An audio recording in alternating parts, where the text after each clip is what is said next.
This would have been the perfect book to read 2 months ago, but I'm reading it now.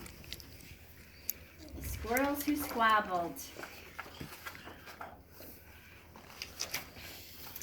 In a towering forest where summer had been, the leaves turned to gold as a cold wind blew in, and as autumn arrived, the sky raging red, the sleepiest creatures got ready for bed. Oh, I'm sorry. While up in a tree swung a flighty young squirrel who everyone knew as spontaneous Cyril. No. Now, most foresty folk had seen to their needs, though through the plentiful months of mushrooms and seeds, they built up their stores so they'd all be well fed through the frosting of winter that glittered ahead. But Cyril, he lived in the now and the here. He'd adventured and partied his way through the year. So his cupboard was empty, his hollow was bare. He hadn't a mouthful of food anywhere. But wait, what was that? Over there, take a look. A single lone pine cone wedged in a nook.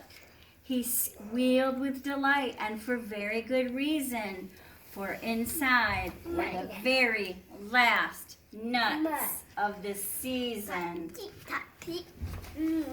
But Cyril wasn't alone.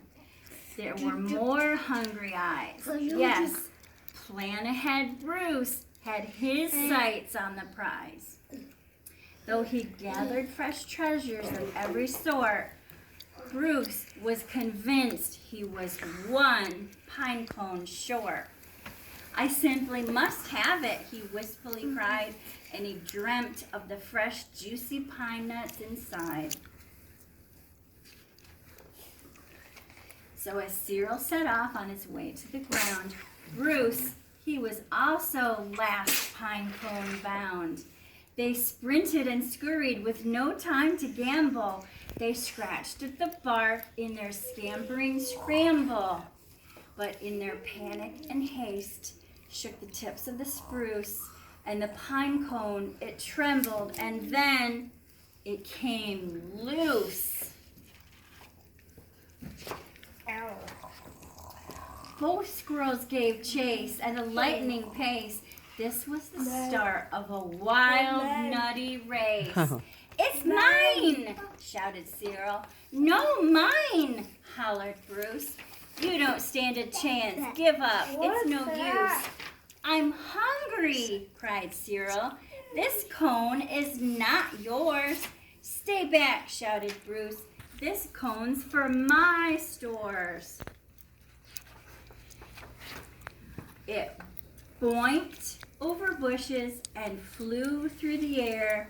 It binged on the nose of a slumbering bear.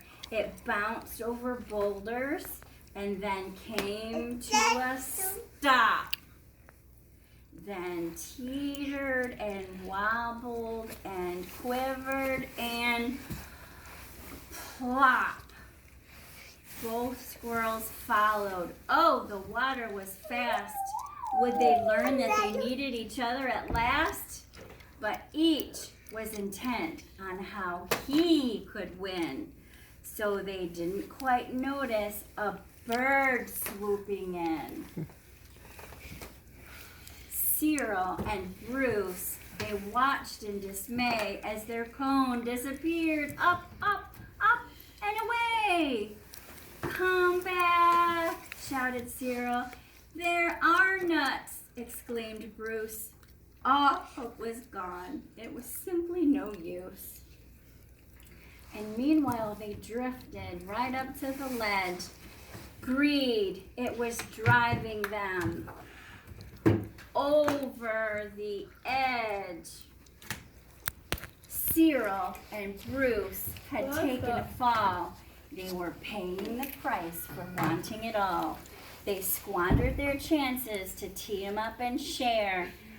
Would their nutty young hope simply end in despair?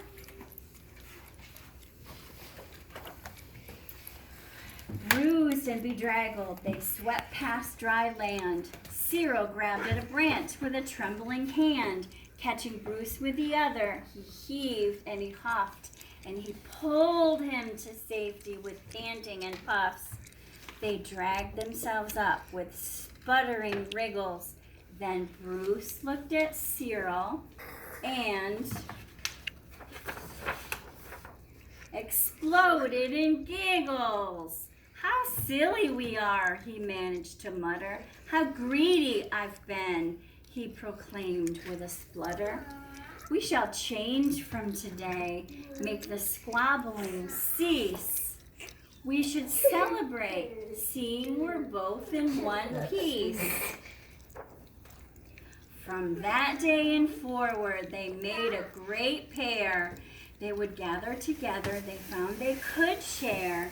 Yes, Cyril and Bruce, they knew in the end, the best thing to share is a laugh with your friend.